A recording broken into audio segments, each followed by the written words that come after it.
Welcome, everyone. So we're going to get started. My name is Guillaume Fontaine. I'm an assistant professor at McGill University. I'm the director of the RISE Implementation Science Lab, and I'll be your moderator for today.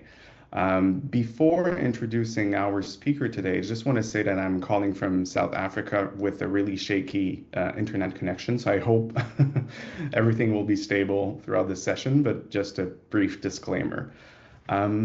So today for this session, I'm really excited to have someone who's been extremely influential in shaping the field of knowledge translation, the field of implementation science for the last few decades, Dr. Ian Graham.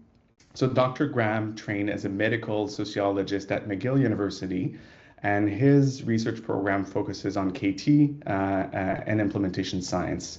Really, a core aspect of his research program focuses on understanding the process of engaging patients and other knowledge users and interested parties in the research process, sometimes something that's called as an integrated knowledge translation approach, and really looking at how it works and the impact it produces. He is well known for originating the Ottawa model of research use and the practice guideline evaluation and adaptation cycle, also the knowledge to action framework and the implementation roadmap. From 2006 to 2012, he was seconded to the position of Vice President of KT and Public Outreach at the Canadian Institutes of Health Research. He is the recipient of an inaugural CIHR Foundation grant entitled Moving Knowledge into Action for More Effective Practice, Programs, and Policy, a research program focusing on integrated knowledge translation. Professor Graham has been twice awarded the Queen Elizabeth II Jubilee Medal in 2002 and also 2012 for his contributions to research. He's also a fellow of the Canadian Academy of Health Sciences, the New York Academy of Medicine, and also the Royal Society of Canada. So please join me in welcoming Dr. Graham and Ian. The stage is yours. If throughout this talk you have any questions, please use the Q&A function and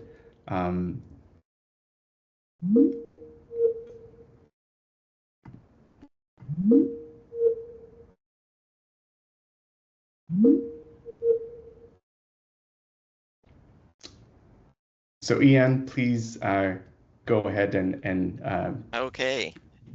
Thank you, Guillaume, and thank you for the invitation to talk. I have fond memories of McGill and always happy to be back, even virtually. And I appreciate you moderating this from South Africa. Guillaume was showing me before you came on that out his window he has whales going by and breaching, so way more fun than this presentation. So thank you, and I will just see if I can bring up the slides. Can you see them, Guillaume? yes, all good. Okay, perfect. So research co-production here today, but will it be gone tomorrow? And I work and live on the ancestral and unceded territory of the Algonquin Nation in Ottawa and the areas around Ottawa. And Guillaume has mentioned many of these disclosures, so have worked for a little while in the area of knowledge translation and integrated knowledge translation. So I don't think they're really conflicts of interest, but I have a fair bit of experience and some strong views maybe. And Guillaume mentioned the foundation grant, and towards the end of the presentation, I will be presenting some of the things that we've been doing and are continuing to do. So over the next 45 minutes or so, I'd like to review the concept of research co-production and the principles underlying it. And we're going to use research co-production, the term synonymously with integrated knowledge translation, present some evidence supporting the value of research co-production, and then describe Canadian research on co-production, essentially what's coming out of the foundation grant. So why should we care? What difference does it make? Well, we know that historically and continues to be the case, consistent evidence exists that there's a failure to translate research findings into practice. And 30 to 45% of patients don't get treatments that we know are proven effective. Up to a quarter get care that's not needed or potentially harmful. Those data come from the US, the Netherlands, the UK, Australia. Janet Squires, who's also at the University of Ottawa in the School of Nursing, did a study a couple of years ago looking at Canadian data and 174 studies, 228 practices with over 28 million Canadians showed that practices were underused 44% of the time and overused 14% of the time. Braithwaite and colleagues in Australia did a review of the literature and came to the conclusion that about 60% of care is in line with evidence or consensus-based guidelines. 30% is some form of waste or low value that we could get rid of without anybody really knowing, except the savings that would be generated. And 10% of patients are actually harmed by the care they received. So what's the problem? Well, we've got all of this research and maybe it's time that we did something with it. And you're probably also well aware of the statistic that, you know, on average, it takes about 17 years or more for evidence to be used in practice. So it's been estimated that every year 200 billion in US dollars of research is wasted, and part of that waste, not all of it, is due to research findings not being translated into practice programs and policies. So we do the research, assuming that it's good quality research, and a lot of the waste is that the quality actually isn't there. But if we take the research where it's good quality and it sits and nobody does anything with it, we're essentially wasting that investment in the research because no one's getting the benefits out of it. Jeanette Ward, who's Australian, wrote this 20 years ago, and I think it still applies, right? We can have all of the research available, but it's not going to change population health outcomes unless health services and healthcare providers actually adopt them into practice. So why? What's contributing to these research gaps? And one theory, only one theory, is that researchers and those who would use research findings represent different communities. And they have and come from different cultures and speak different languages and have different priorities and incentive systems and timelines.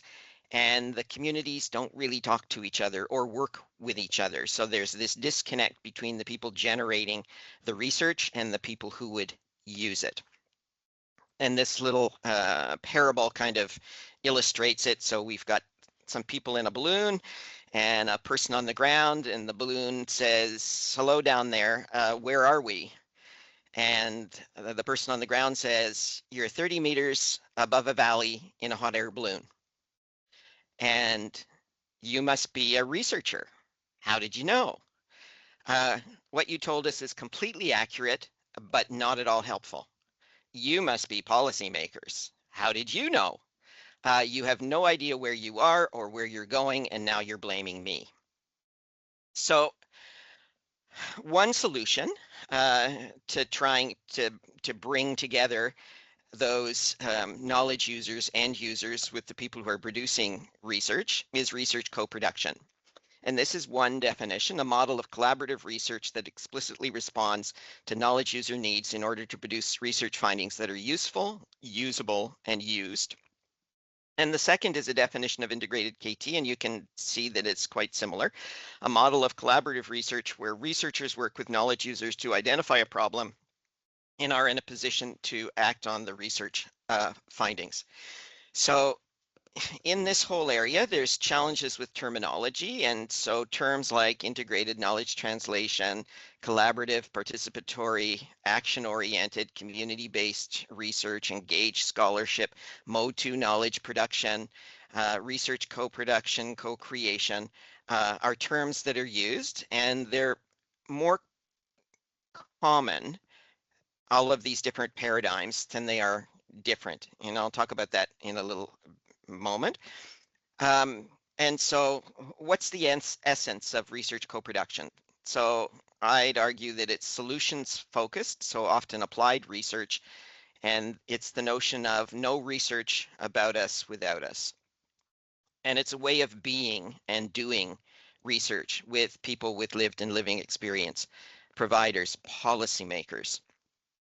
And who are those knowledge users and interested parties? Well, they can be people with lived and living experience, patients, the public, citizens, healthcare and service providers, policymakers, decision makers, government people, legislators, potentially, managers, administrative leaders, community program managers, businesses, schools, whole communities, as is the case with Indigenous research, and could potentially be researchers from different pillars and disciplines and teams and countries if that notion of the two communities still apply.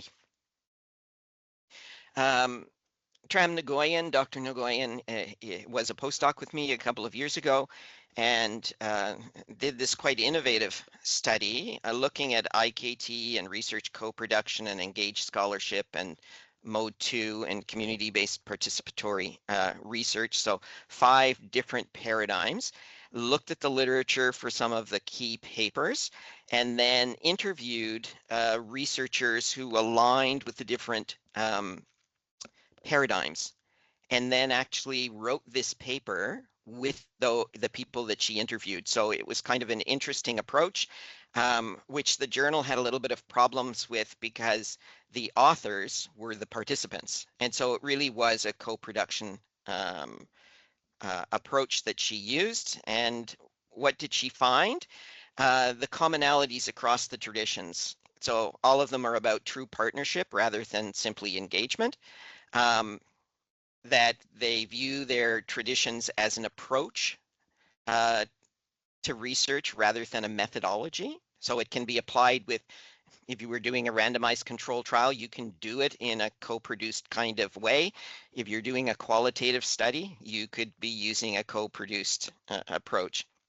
Core values and principles across these traditions are things like co-creation, reciprocity, trust, fostering relationships, collaboration, respect, co-learning, active participation, democratization of knowledge, shared decision-making in the generation and application of knowledge. This engagement framework goes back a long time, and IAP2 is another one that's really good. But what I like about this one is, in fact, when we think of co-production or integrated KT, it's about partnering. And if you think of these images as the big ball being researchers, so we inform and educate, and sometimes we gather information, and sometimes it's two-way discussion, and sometimes we engage. But when we get to the level of partnership, we actually become equal. And so even though we still likely have control over the budget because we're the nominated PI, the way we run our research program and our research team is we're all equal. We all are bringing important knowledge, and so that notion of the changing size of the ball, I think, is really symbolic for me. So what makes research co-production? So knowledge users and researchers working together to shape the research questions, decide on methodology, help with data collections and tool development, selecting of the outcome measures, interpreting the study findings, crafting the messages coming out of the findings, moving the research results into practice and widespread dissemination and application beyond the context in which the research is being done. And I don't think that a research project needs to have the knowledge users engaged in all of these.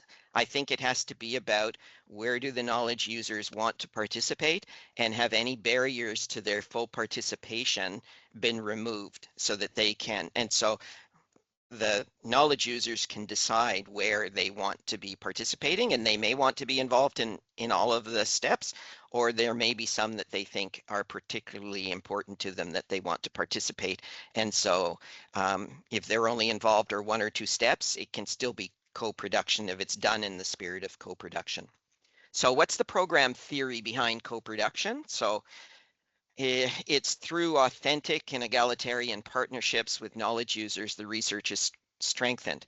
So when you have knowledge user engagement in developing the research question, it means you get more solutions-based research that's relevant.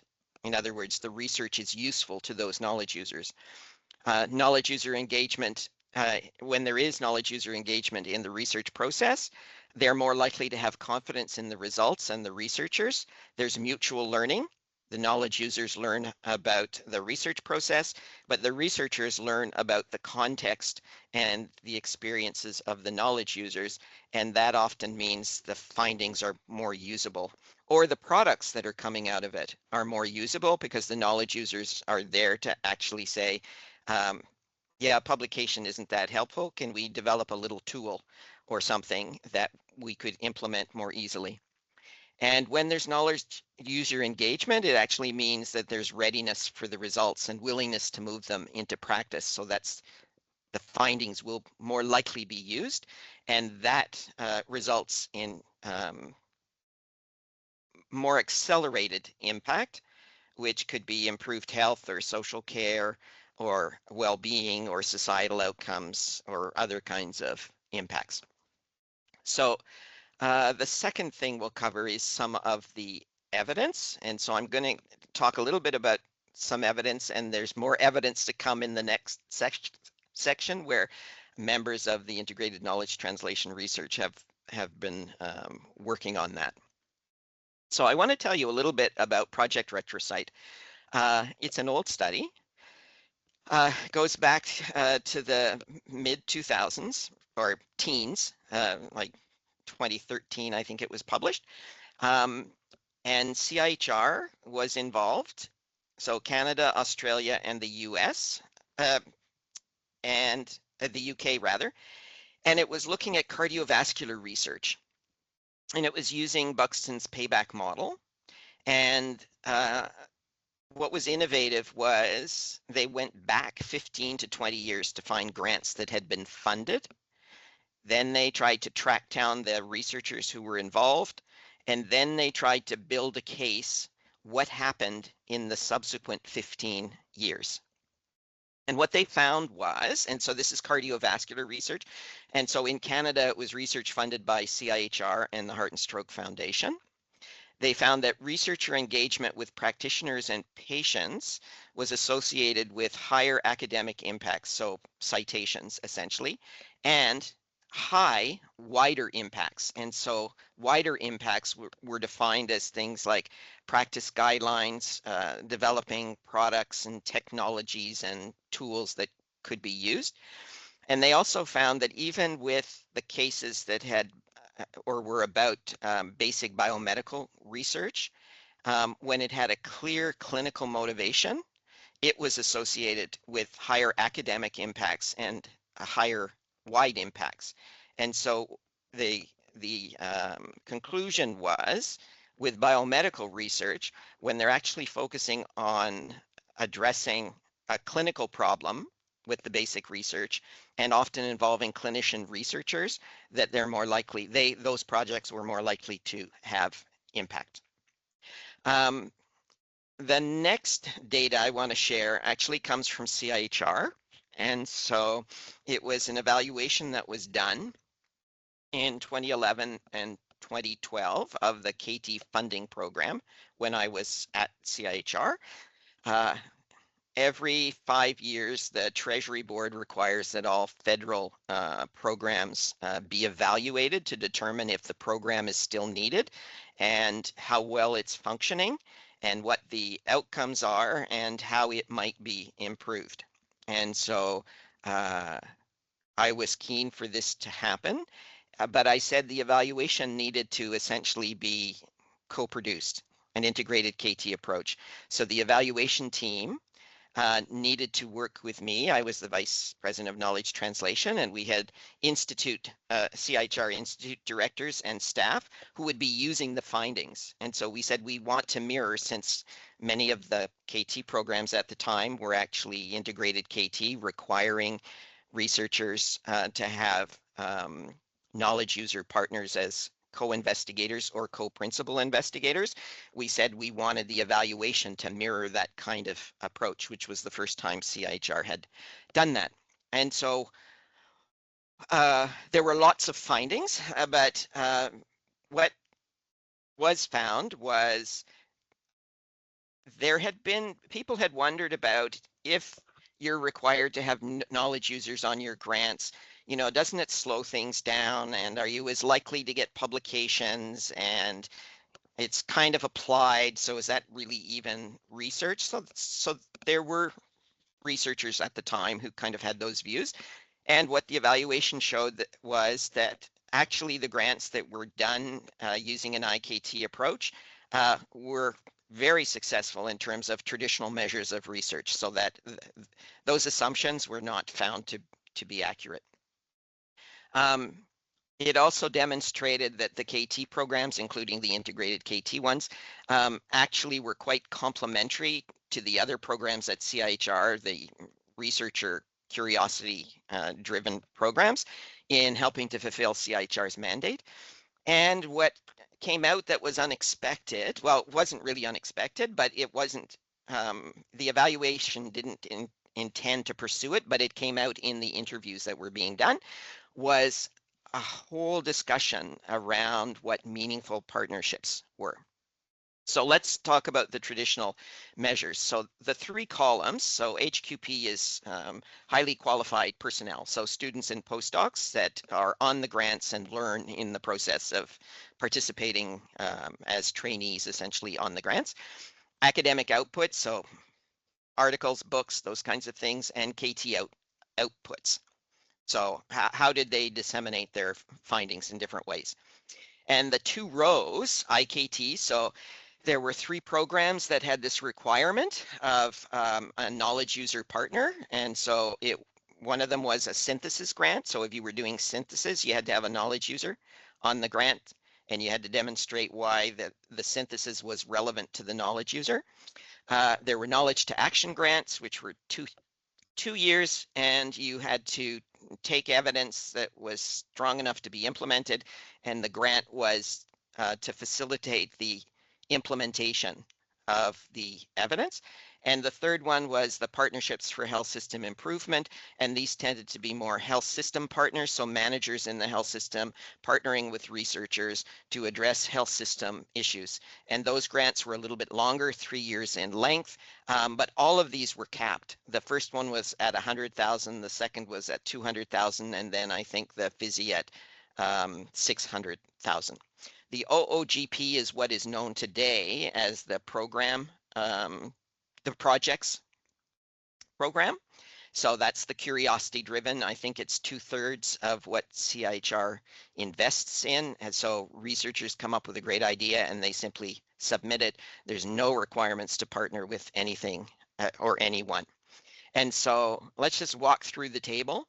So per grant, on the IKT had 6 highly qualified personnel. And the OGP funded 9. But when you actually standardize it over $100,000, you find out that the IKT grants actually supported more trainees than the project grants. The reason that there's this difference when you don't standardize it, the IKT projects, as I mentioned, were shorter in length and less in the amounts. So the OGP, typically the average was about 4 years in length and around $700,000 or $800,000, so quite a bit more. When we look at academic outputs, you can see per $100,000 grant amount of money in the integrated KT, you get 4 publications, and in the OGP, you get 4. So the myth that if you work in collaboration with knowledge user partners, you're less likely to publish, we were able to say that's not actually true. And in fact, there's actually 2 more documents for the integrated KT group, which the president at CIHR at the time didn't want it included in this graph because he said it was unfair. And they were reports that went back to the knowledge user organizations. So it should actually be 6 to 4 if we're looking at outputs. But you could argue that the report to the various organizations wasn't an academic output. And then you can see the IKT grants for $100,000 on average reported using 16 different ways to disseminate their findings compared to 6 for the projects. So quite compelling evidence that if you're using an IKT approach, you're probably not being disadvantaged compared to someone who is getting a project grant. So compared to the project grants or the open competition, the co-produced competitions, the IKT competitions, engagement was more diverse types of knowledge users. So that data was collected. So we know that the intent was there would be more engagement, and that was demonstrated. And the knowledge users engaged in more phases of the research process. So this is a spider graph, and I don't know if you've seen them before. So you can see at the top, creating new knowledge and then translating the knowledge from research into real-world applications and improving the health of Canadians and creating more effective health services and or products and strengthening the healthcare system. So the creating new knowledge, improving the health of Canadians, creating more effective health services, and strengthening the healthcare system, that is CIHR's legislated mandate. That is in the act that created CIHR, saying you need to be doing this. So if we look at the IKT grants that were in the evaluation, so the green line, so about 50% of them, or 50% of the researchers who were responding to the survey said that they were creating new knowledge. The 80% said their grants were improving the health of Canadians and creating more effective health services, and 50% say they were strengthening the healthcare system. So the OGP, so that's the researcher curiosity stream, the projects, and they think that nearly 100% said they were creating new knowledge, and they said they were more likely to be translating that knowledge into real-world applications, but they indicated that they really were not improving the health of Canadians, creating more effective health services, or strengthening to the same extent as the IKT projects. So this is the complementary nature. So this is self-reported data, so we could be, we should be concerned about potential response bias, but I would argue there's no reason to believe the response bias would be higher for the project grants than they would be for the IKT. So I think this is probably a real difference in perception in terms of what their grants are achieving. Meaningful partnerships, and so these 2 quotes I think are kind of illustrated. So from the knowledge to action grants, a knowledge user said, the most significant thing was that we ended up with a tool that practitioners can use. Too often research happens and nobody knows what's going on. Nobody hears about it. It's like a dinner party where you create a feast and then you don't invite anyone to the party. And a researcher's perspective was, I think these relationships, partnerships, have made me a better researcher. I'm less naive. The greater the contact we have with non-researchers, the more we understand the world we're working in and the problems that exist. And then from all of the interviews, and I think there were about 50 researchers and knowledge users interviewed as part of the evaluation. The analysis, this finding about meaningful emerged, and so it wasn't something that we were looking for, but they talked, this is how they talked about meaningful partnerships are characterized by mutual learning, mutual respect, mutually agreed upon roles and responsibilities, mutual recognition of efforts, mutual exchange of information. But mutual doesn't denote that partners give and receive equally, but that all partners play a role in negotiating roles and expectations. So they were really talking about equitable relationships. Researchers and knowledge users have different understanding of the roles and responsibilities required of each team member in order to make collaboration meaningful.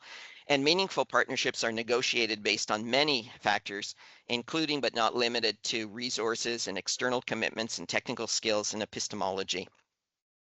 But it's not all, wine and roses. There are some challenges that the researchers identified, and this quote kind of typified it. The name of the game in universities is to publish or perish, and if you want to get tenure, you put your efforts into putting articles into journals where people read them or not. And I'm tough on that because I think it's a failure of our end of a relationship with the public. So the KT grants seem to correct this failure, which is great to see government stepping in to do so. So that disconnect, and we hear it a lot, that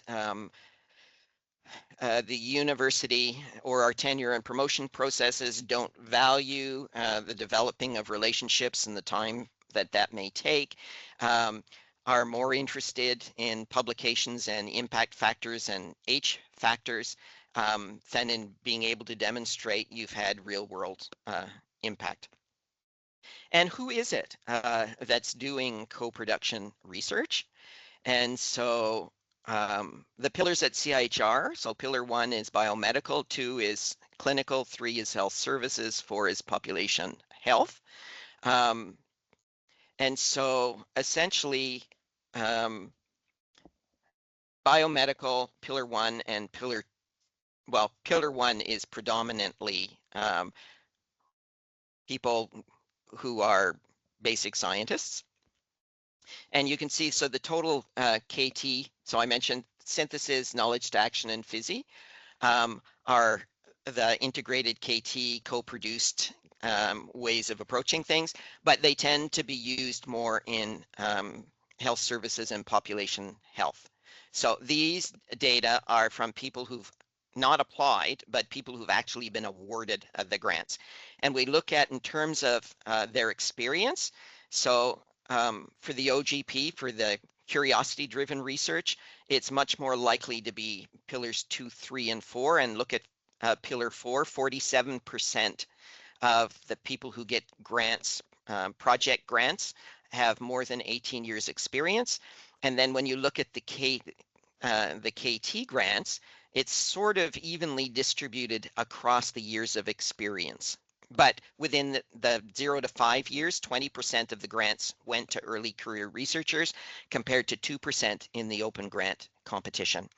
And then when we look at gender, we see another potential imbalance.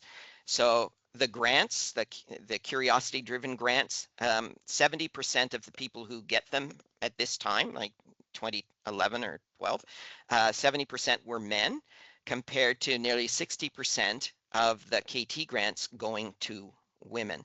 So there is, and I think maybe it's time to start actually looking at these gender differences. I was looking at who's attending this presentation, and I think women predominate a lot. So there is something about KT and co-production that women seem to do it more.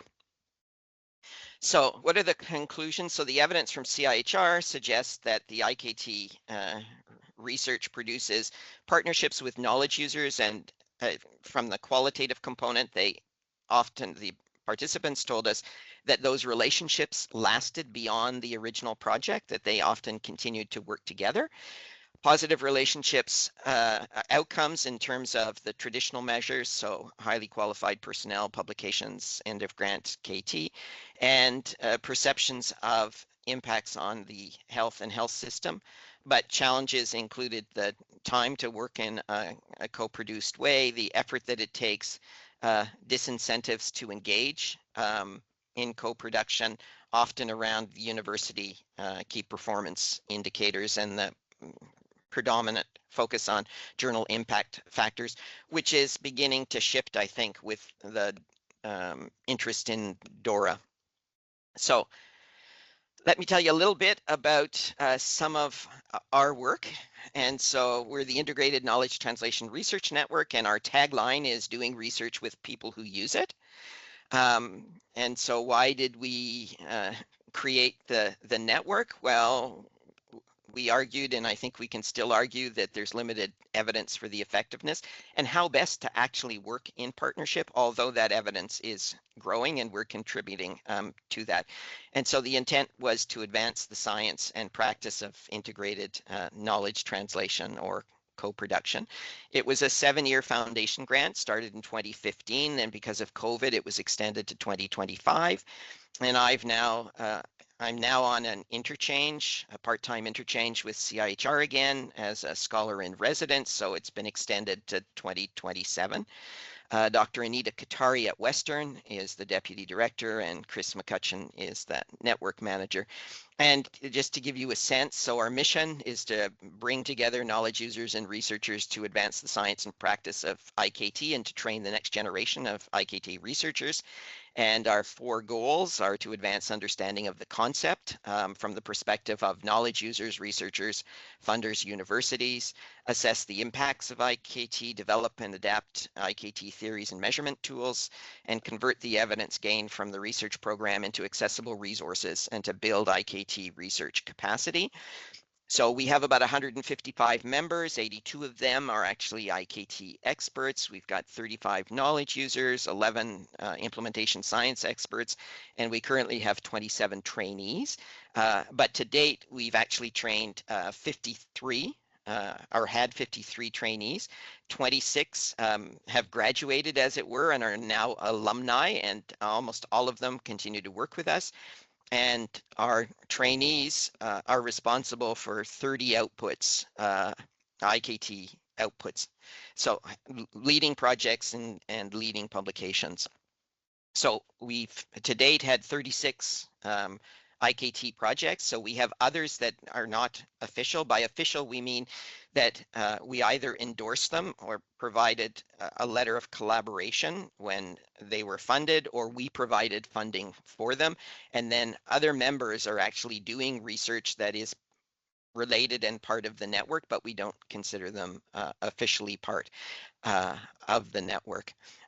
4 main categories: IKT theories, measures, and methods, IKT processes and impacts, infrastructure and capacity building, and studies simply using an IKT approach. So that aligns mostly with the goals.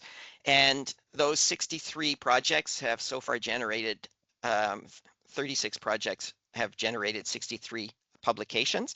And then we also track through Medline all our members, and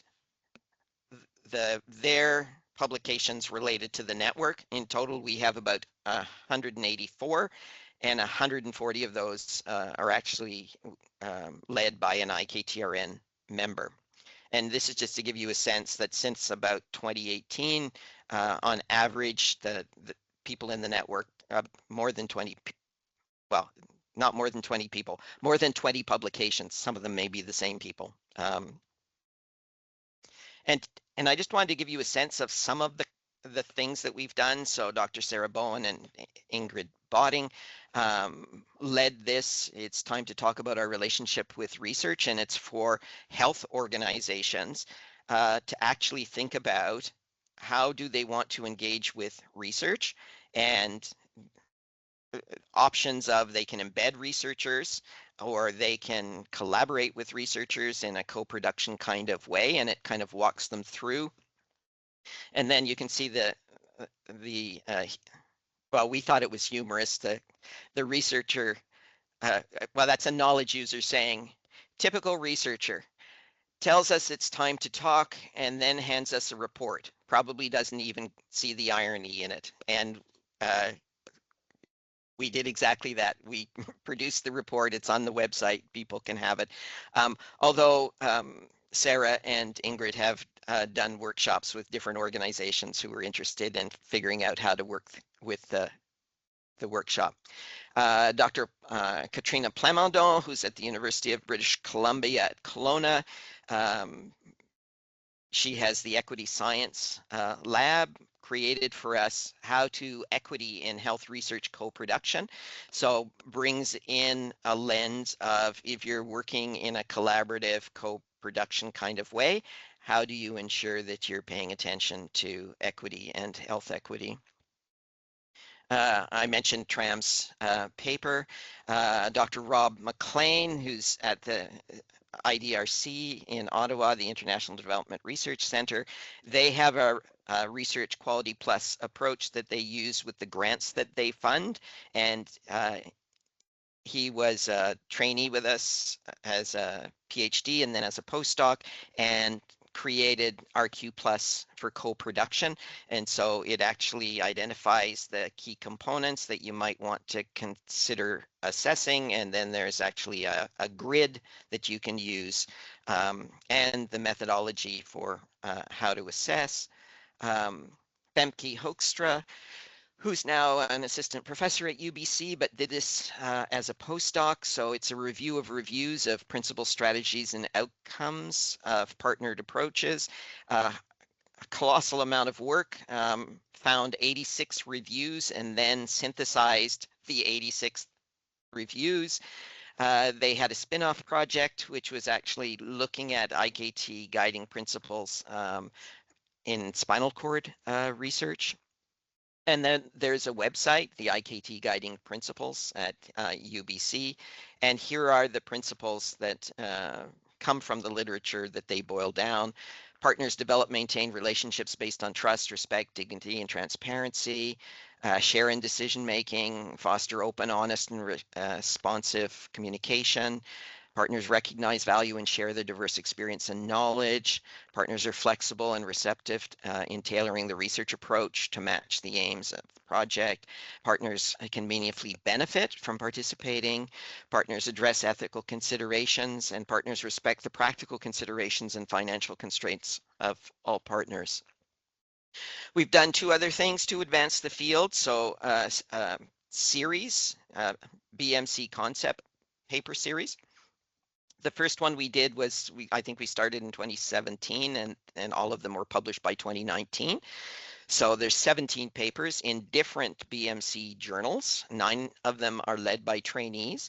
This series of 17 papers have an H index of 14, which means 14 of the 17 papers have been cited at least 14 times already.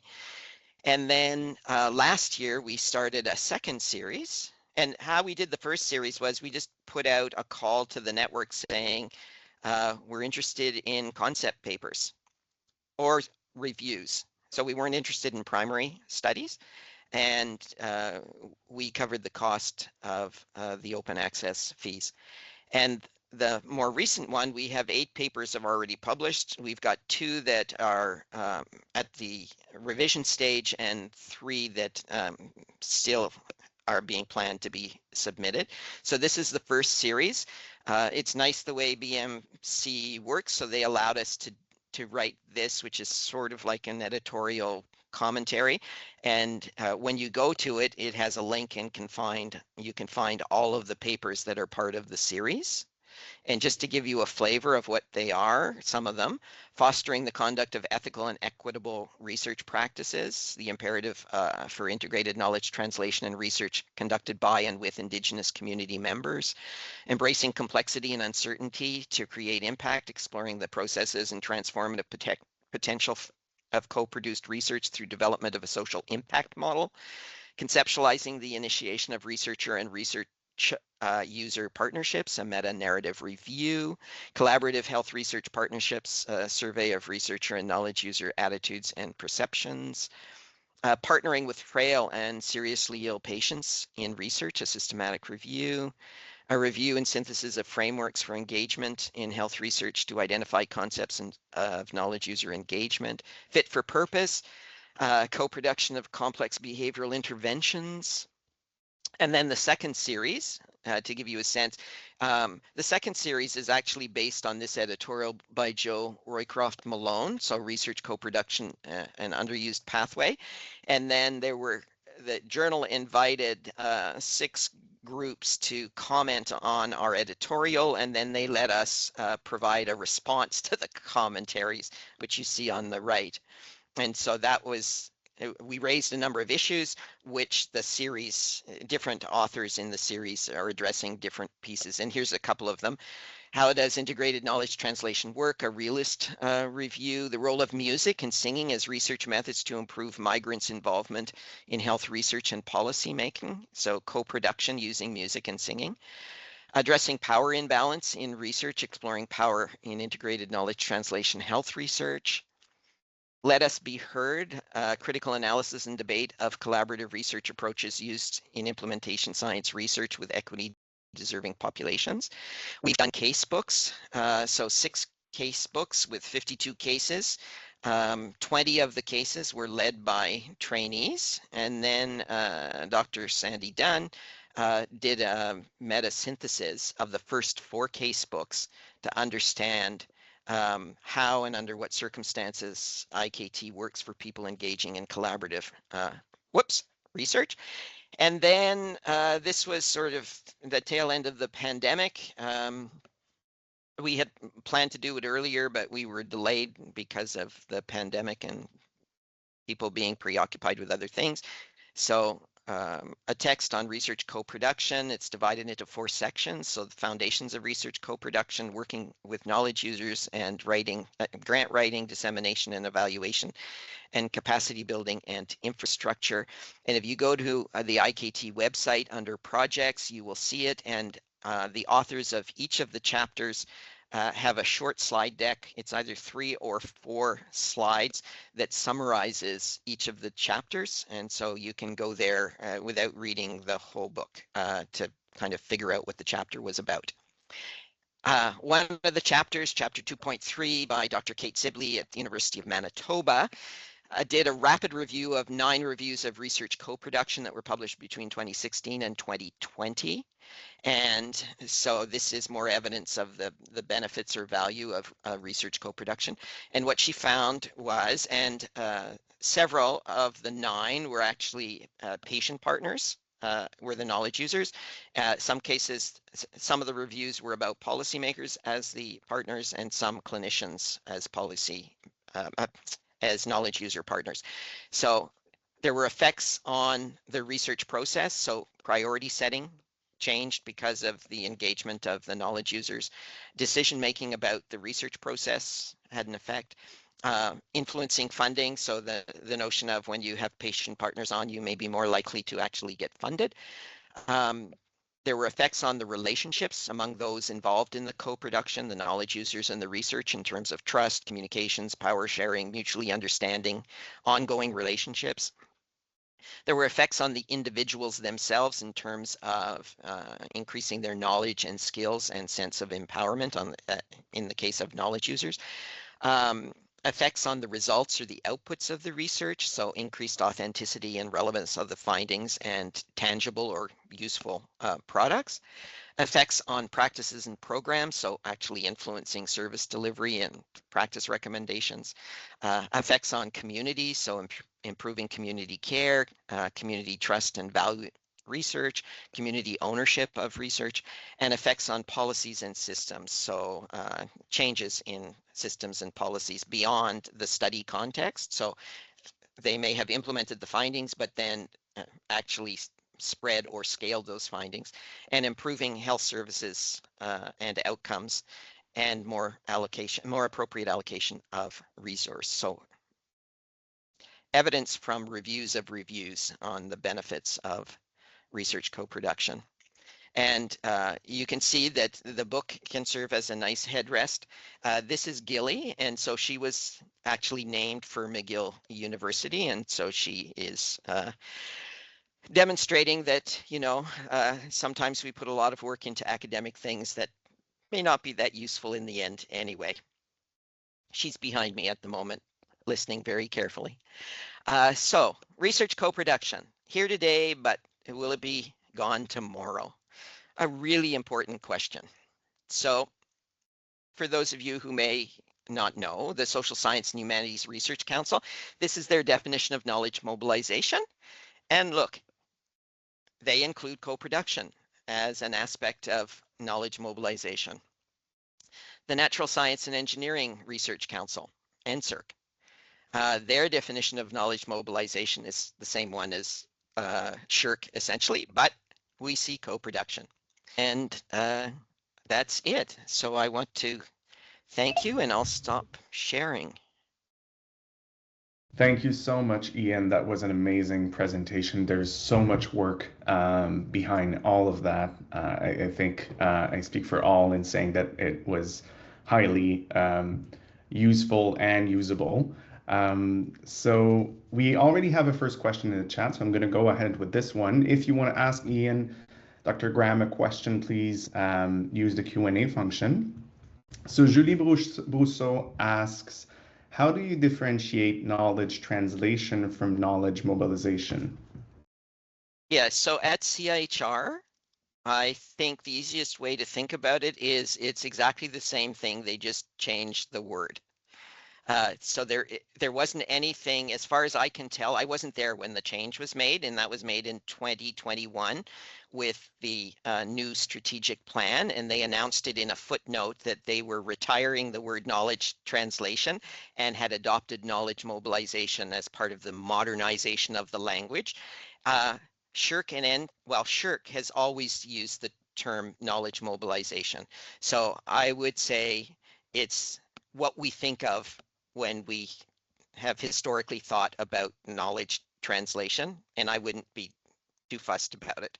But I would suggest that if in your grants you actually use whatever term you want to use, define it so that the reviewers know what you're wanting them to understand from the term, because there is at the moment, I think, of a bit of confusion that CIHR has made the switch to knowledge mobilization, but people aren't really sure, is it the same thing as knowledge translation? Is it something different? Like, should we put it in the grant saying we're doing knowledge mobilization, but really we think we're doing knowledge translation? Use the term you want, define it. Excellent, thank you so much. There's another question from Laura Giangregorio, who asks, do you have practical tips on how to get knowledge users interested in participating, and specifically how to get the ear of policymakers? Yeah, two really good questions. So whoever the knowledge users are that you're interested in, we know there's three ways that partnerships can be initiated.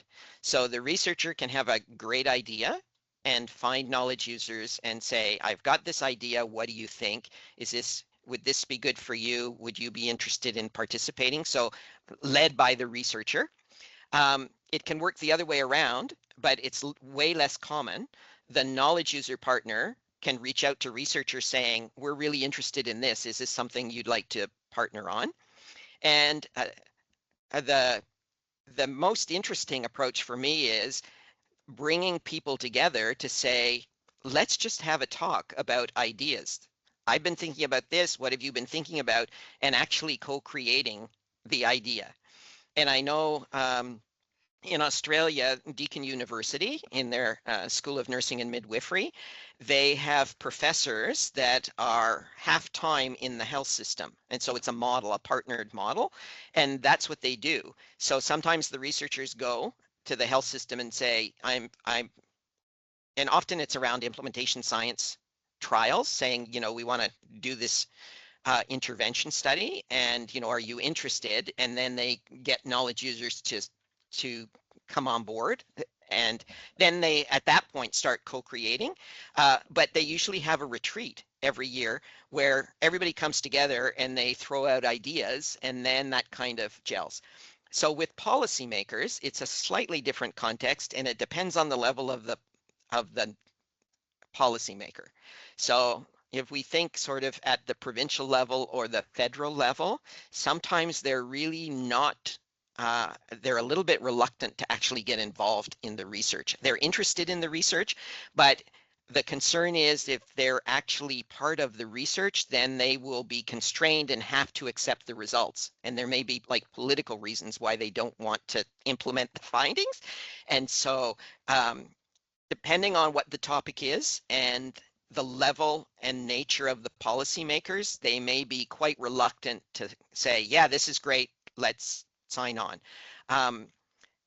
If you have policymakers that are not quite at that same level, then they may be very keen to actually work because they are the ones who would be implementing. So I don't have a good answer for you. Thank you. Maureen Smith says, great presentation, and says also it's trendy to label research as co-production when it often actually isn't at that level.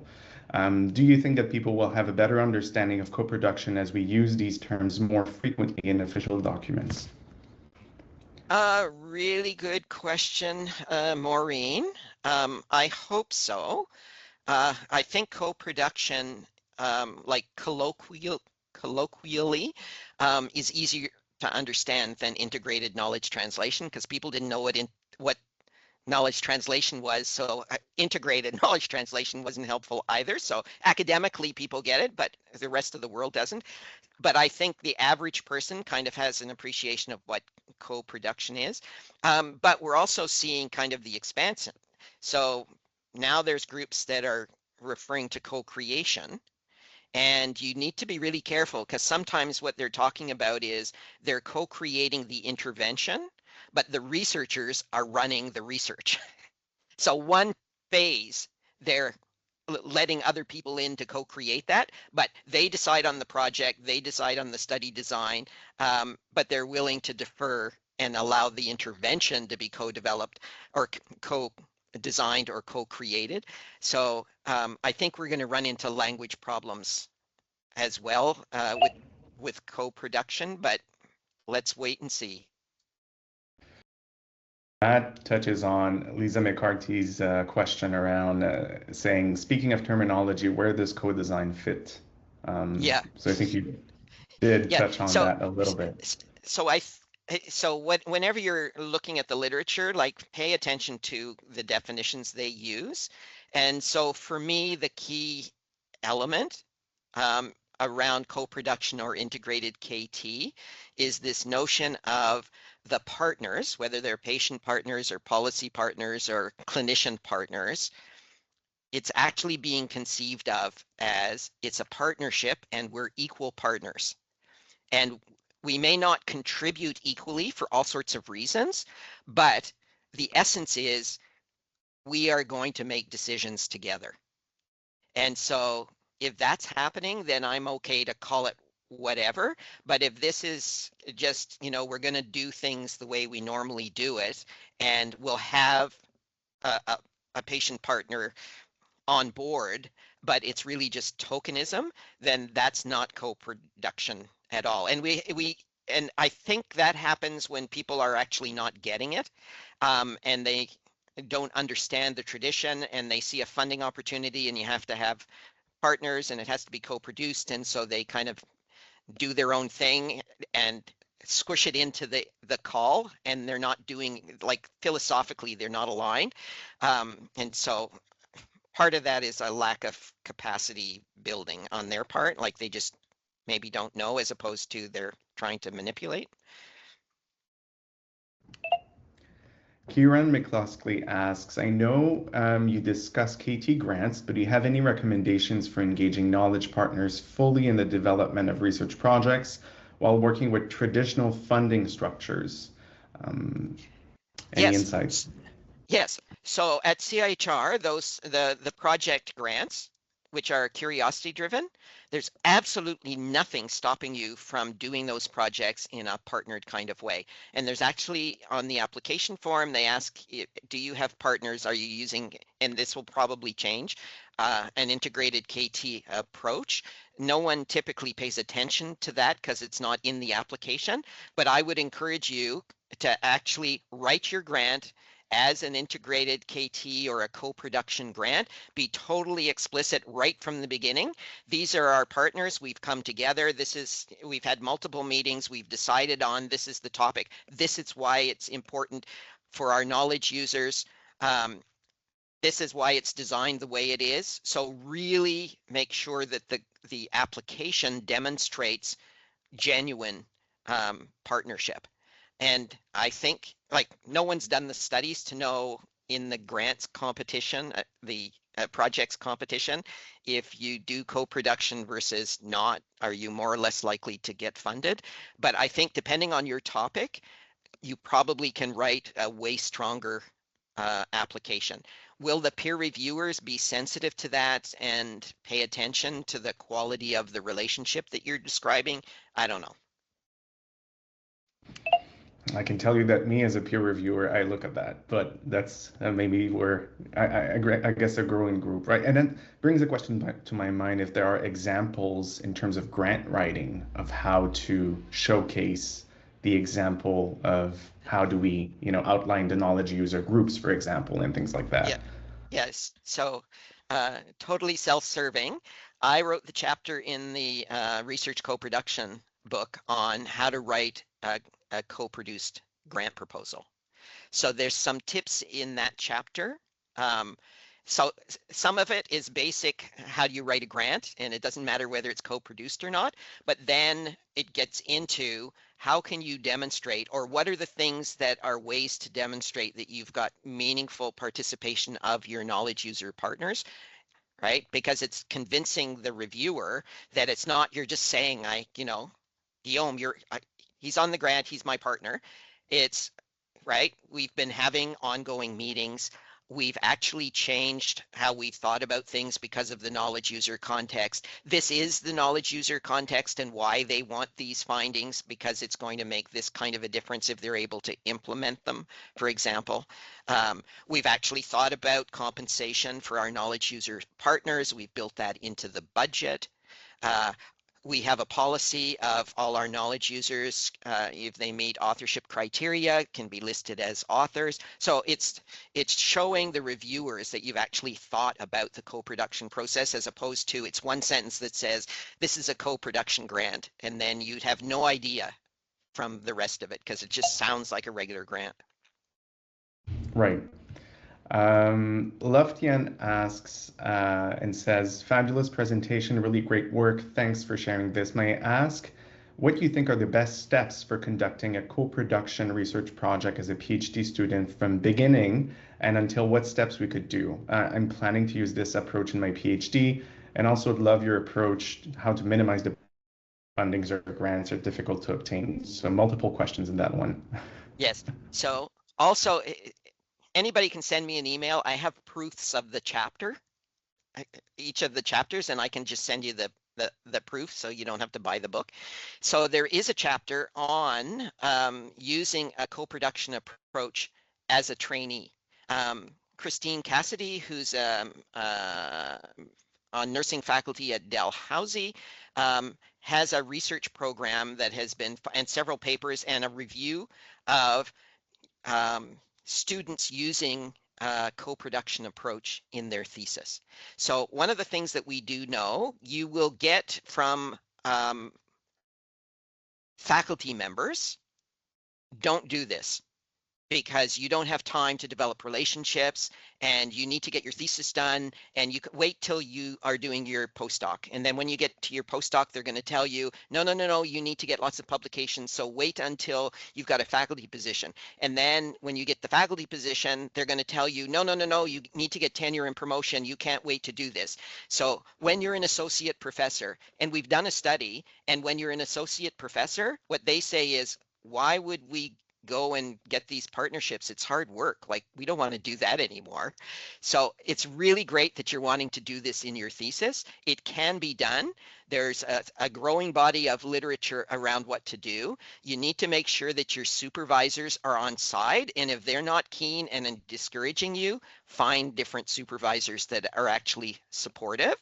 With my trainees, we have a discussion of how it's going to work and how I can connect them to knowledge users depending on if if I'm able to do that. They may have their own connections. We monitor very carefully so that if it's seeming like it's taking months and months in working with those knowledge users to kind of nail things down, we will have meetings with the knowledge users and the student to say, we need, this can't go on. Maybe we need to switch topics or find different knowledge users or whatever. So you need a safety net so that you don't get caught up with losing a lot of time, but it does take time to develop those relationships. Knowledge users are often really supportive because you're going to them saying, I want to help you, right? I'm using this as my thesis, and so, it's going to get done, and I'm really motivated. And 40 years ago, not knowing anything about co-production or integrated KT, I wrote, when I was looking for a PhD topic, I wrote to the Federal Minister of Health saying I was a PhD student at McGill, I was interested in these things. Did they have questions that they were priorities that I could study, or did they have databases? And I got a letter back from the federal government, from the minister's office, thanking me and saying that the decision on a topic was one between a student and their supervisor, and there was no role for the Minister of Health to play in that. So they weren't ready for a co-produced kind of approach. I think things have changed. For sure. Paula Bush asks and says, thanks, I've been following your work for years and I love what is coming out of the network. I'm curious to know your thoughts on the term participatory research versus co-production. I really like the move you've made to use co-production, but a lot of the how-to is the participatory research literature, including research partners who are clinicians, managers, or policymakers. Yeah, absolutely. It fits. How important it is to appreciate what I think are kind of minor differences, philosophical differences between these paradigms. But it is all about participation. I would say there is a difference, though, between like the community-led, right? And so community-based participatory research, where the goal is to empower the community to learn how to do the research so they can do it themselves without the researcher, right? So that is an area where conceptually people aren't really thinking about, but I think with Indigenous health research, with racialized and marginalized groups, maybe we should be thinking more of emancipatory as the notion of this is about their self-determined, like those groups' self-determination. And so it's not actually about equal partnerships. It's about ceding power to them. So they are leading the projects and the researchers become like the knowledge user, right? I think that category is different and we need to appreciate that. And there's a role for that. And so I'm sometimes seeing co-production being referred to. One of the comments on Joe Roycroft Malone's paper came from a group in the US, and they argued because we said people in the team, the partners are equal. And they said that's not right. We should be trying to emancipate the knowledge user partners. And we don't disagree with that, but we wrote back and said, that's not co-production. Co-production is we're actually equal and we're coming together. What you're talking about is empowering those groups so that they are leading their own research, which can be totally appropriate, but different.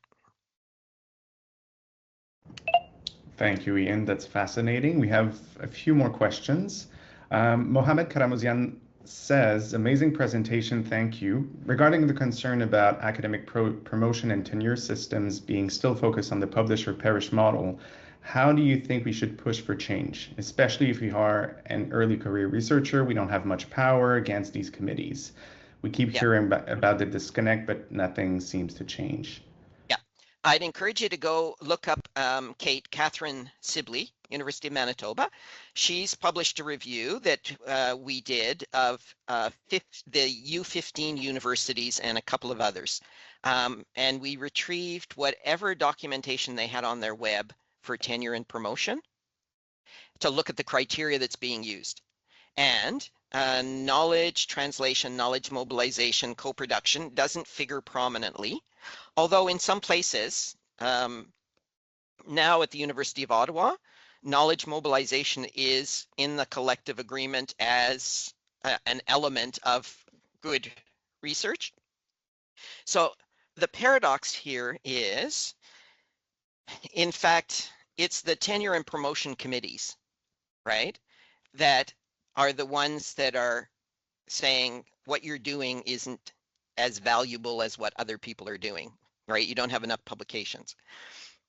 You're wasting too much time with your partners. But those people are actually our colleagues, and they're our colleagues in our own departments, right? So one of the things I think we need to be doing is to be socializing our colleagues about the value, because we have collegial relationships with them, well, most of them, but the academy is kind of an interesting place, so it doesn't always work out. We sometimes see professional differences of opinion, but we should be encouraging and supporting our colleagues to understand the work that we do and what makes it good work versus not so good work, right? Like the quality of the work that we do in terms of co-production. When you're able to, you need to be getting on these committees so that when things come through and you see them, you can actually go, hey, why? And I do this, I'm on the school teaching and personnel committee.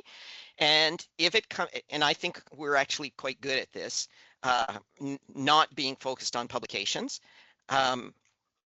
Somebody will raise it if someone's going on saying, you know, well, they should have had more publications. And it's like, wait, are we saying that they're not productive, or are we saying the research they do is different? And if it's different, like what are our unconscious biases that we have here? So if we're on the committee, we need to be calling it out. If we're not on the committee, we need to try to get on the committees. And we need to, when we have opportunities in seminar series with, you know, in our schools and in our departments, to be emphasizing, you know, the values. The other thing is, and this was years ago when I was promoted to full professor, I changed. So colleagues had given me examples of their promotion packages, and I decided to go in a different direction. And I was lucky enough, I had the knowledge to action framework, and so I framed the whole package around the knowledge to action framework to explain what I had done and how I had done it, but really paying attention to what I thought was potential impact. So my doctoral work was at McGill in the Department of Sociology, was around factors influencing changing obstetric practice. And it turned out that one of the people I interviewed in the UK took in those days it was paper, and you had 7 examiners. So you had to have 7 copies, and then they would send you back the 7 copies. And like, what do you do with 7 copies of a thesis? Anyway, so I sent it to her because she invited me to England, and she interviewed me, or I interviewed her for half a day, and she took it to Oxford and got Blackwell Science, or suggested they publish it. So they published my thesis as a book. I had to make some changes, but it wasn't a big deal. Well, I didn't realize till much later that in the UK and Australia and Brazil, it actually influenced the reduction in the use of episiotomy by midwives, right? So talk about the real world impact that you have. So for sure, you need to talk about your publications, but also talk about what are the other ways that the work that you're doing, which is really easy when you're doing co-production, because you know the people and you know, did they implement the findings, right? Do they have a sense that it made a difference or not, right? They can write a letter saying, I was on this grant and we were, you know, interested in figuring out what the best screening tool for something was. We did that, and we've implemented the tool, and we're now screening everybody for whatever, right? And That's probably not in your publication. You have the systematic review that identified it. You may have the implementation study that you worked in partnership with them to implement, but you may not actually have a study about they're continuing to use it and it's making a difference. So think about the real world impact. And so in my dossier, that's what I kept coming back to. And the reviewers really liked it and thought that this is what we should be talking about. What difference are you making? Not. And the other thing to keep in mind from a person, an old person with experience, I was in the School of Nursing for 10 years and I had a paper and I sent it, excuse me, to the Canadian Nurse, which is not an academic journal. It's not even indexed. And it was the results of a survey that we did of nurses and their knowledge and attitudes about leg ulcer care. And when I had my annual review, the director said, why would you send it there? Like, it's of no value. You should have sent it to the Western Journal of Nursing or something. And so I said, I did it on purpose because it's the result of a survey. But in presenting the results, I highlight, because I asked them their knowledge of best practice. So I was able to actually build into the paper what the best practice was. So instead of preaching about how should you take care of leg ulcers, I told them what the right answers were. And it goes to 250,000 nurses in the country, right? So an academic research journal would not be interested in a funny little survey of nurses in Ottawa, right? So I think we also need to be making the case when people say you haven't sent it to the right journal. Well, what's the audience and what are you trying to achieve? And for me, it was, I wanted nurses across the country to understand what the evidence was and that they'd be interested in knowing what current practice was, rather than it was an academic exercise, right? So keep that in mind too, as you're kind of making the arguments for why you're working in a co-production kind of way. I love that. I love that, Ian. Two last questions. So one from Ariani Pertiwi, who says, completely new on this. It's interesting that knowledge users, that term is used. Why? Since the thing and the work might be also other products, sorry. So why the term knowledge users? Yes, and so this comes back to CIHR. And when we were trying to think of a term, so end users, the Institute for Mental Health and Addiction did not like the idea of end users and what that potentially would mean. Then we had other people who said, well, they're not necessarily end users. Like, they could be at the beginning, right? And so CIHR's Act is the creation of new knowledge and its translation into improved health, etc. So it was, instead of research finding, like the people who would use research findings. So that's how the term knowledge users came up. And it may not be a good fit in all sorts of places, but it comes back to the IKT definition, which is around, it's the people who would make use of the findings in their decision making. But there's others, like interested parties. So there's the people who would use the findings, make use of the findings. Then there's people who are affected by the findings. So if we think of a clinical thing, so it might be the clinicians who are actually applying the evidence with their clients or patients. The patients are not making the decision, but they're impacted by the decision. And then there's a third category, which are people who are not making decisions, who are not affected by the decisions, but they're just interested in what's happening. So that's another thing to also, like, it adds complexity to when you're thinking of the types of people to include on your team. Keep in mind, who are the people who will actually be able to implement the findings, for example? Who are the people who are interest holders in whatever it is that you're studying? And maybe some of those people should be on your team. And then potentially the third category, which is quite distant, of those who are just simply interested. But you also have not restrictions, but you can't have a team of 100 people, right? So you also need to manage, what's the right size for you. Excellent. Salima Alana says, wonderful presentation, Ian. I love all the great work with the network. My question is more practical. What would be your advice in situating the co-production work in terms of CIHR peer review committees? Which committees are more familiar with those kind of grants? So the Knowledge Translation Research Committee, get it and understand it.